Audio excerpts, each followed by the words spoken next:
A federal judge on Thursday denied a request by President Donald Trump to dismiss a lawsuit brought by the Central Park Five. The lawsuit accuses Trump of making defamatory statements about the 5 Black and Hispanic men who were wrongly convicted and imprisoned for the 1989 rape of a white jogger in New York's Central Park. The judge ruled that the 5 men had presented enough evidence, for now, to pursue their lawsuit accusing Trump of defaming them in comments he made during the 2024 presidential campaign. The plaintiffs, Yusef Salaam, Raymond Santana, Kevin Richardson, Antron Brown, and Corey Wise, are seeking unspecified monetary damages for reputational and emotional harms, as well as punitive damages. The White House declined to comment. You have people on both sides of that. They admitted their guilt. If you look at Linda Fairstein and if you look at some of the prosecutors, they think that the city should never have settled that case. So we'll leave it at that. Trump has drawn criticism in the past over his statements about the Central Park Five. After the jogger's assault, Trump spoke out about the case and took out a full-page advertisement in several New York newspapers calling for the reinstatement of the death penalty. The men were cleared in 2002 based on new DNA evidence and another person's confession.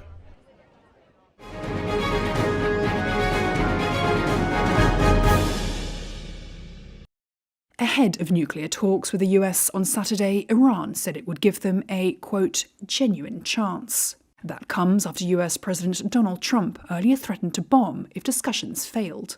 I can't imagine them doing anything else but making a deal. I would prefer a deal to the other alternative, which I think everybody in this plane knows what that is. And that's not going to be pretty, and I do not prefer that. An advisor to Iran's supreme leader said in a post that, quote, important and practical proposals had been prepared in pursuit of a, quote, real and fair agreement.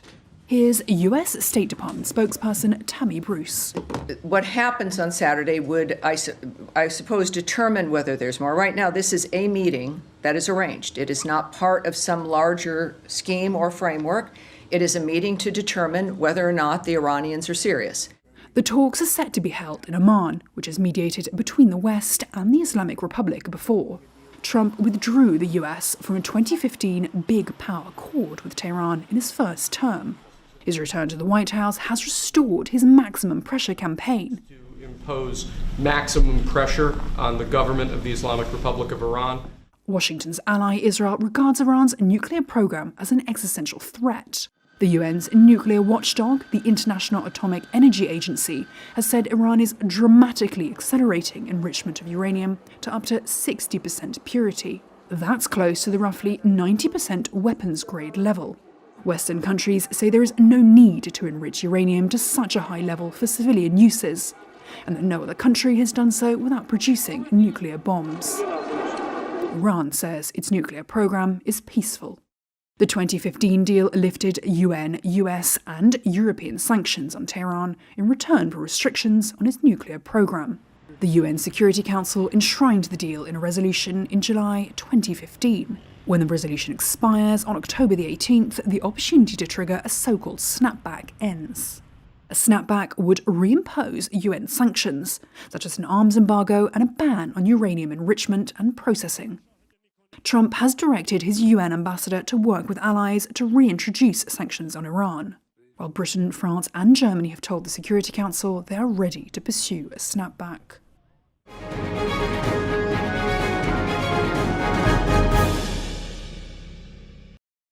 Video from a bystander captured the splash of parts from a tourist helicopter that crashed into New York's Hudson River on Thursday. New York City Mayor Eric Adams said all 6 people aboard, including 3 children, were killed in the crash. Members of the FDNY and NYPD harbor units arrived at the scene, and divers from both agencies entered the water. At this time, all 6 victims have been removed from the water, and sadly, all 6 victims have been pronounced deceased. Adams said the victims were believed to have included a family from Spain, as well as the pilot. Officials said the New York helicopter's tour aircraft departed at about 3 p.m. and later lost control, hitting the water upside down near Lower Manhattan. New York City Police Commissioner Jessica Tisch said divers helped remove the victims from the water. NYPD divers pulled 4 people from the crash site and FDNY divers recovered an additional 2.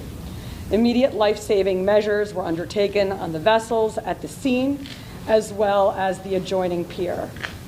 4 victims were pronounced dead on scene, and 2 more were removed to local area hospitals, where sadly both succumbed to their injuries. The Federal Aviation Administration said the helicopter was a Bell 206. The FAA and the National Transportation Safety Board will investigate, with the NTSB leading the investigation.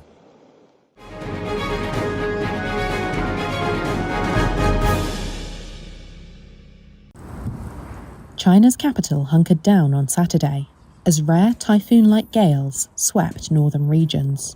The winds in and around Beijing forced the closure of historic sites and cancelled flights, while bringing late snowfalls to the autonomous region of Inner Mongolia and hailstone showers to southern China. Windows shook and trees crashed onto footpaths and cars, rocked by gusts of wind driven by a cold vortex from neighbouring Mongolia that sent temperatures plunging. The winds started on Friday and are set to continue over the weekend, packing gusts of up to 90 miles per hour. Beijing issued its second highest gale warning, telling 22 million residents to avoid non-essential travel as winds could potentially break April records dating from 1951. Sandstorms raged over a stretch from Inner Mongolia to the Yangtze River region and crippled road travel in 8 provinces, state broadcaster CCTV said. Sandstorms were expected to work their way south to impact Shanghai from Saturday afternoon through to Sunday. Strong winds bringing sand and dust from Mongolia are routine in spring, but climate change has made weather events more extreme.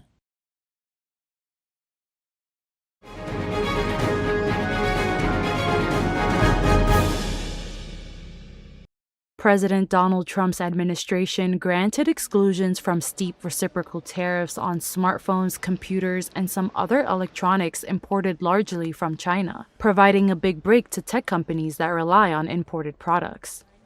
In a notice to shippers late on Friday, U.S. Customs and Border Protection published a list of tariff codes excluded from the import taxes retroactive to April 5th, covering 20 broad product categories such as computers, laptops, disk drives, automatic data processing, and more. While the White House did not explain the move, a spokesperson said the exclusion only applies to Trump's reciprocal tariffs on Chinese goods, which climbed to 125% this week. Trump's action also excludes the specified electronics from his 10% baseline tariffs on goods from most other countries, easing import costs for semiconductors from Taiwan and Apple iPhones produced in India. The president's 20% duties on all Chinese imports, which he said were related to the U.S. fentanyl crisis, remain in place. White House spokesperson Carolyn Leavitt said in a separate statement that Trump has made it clear the U.S. cannot rely on China to manufacture critical technologies such as semiconductors, chips, smartphones, and laptops. She added that at Trump's direction, major tech firms including Apple and chip makers NVIDIA and Taiwan Semiconductor, quote, are hustling to onshore their manufacturing in the United States as soon as possible.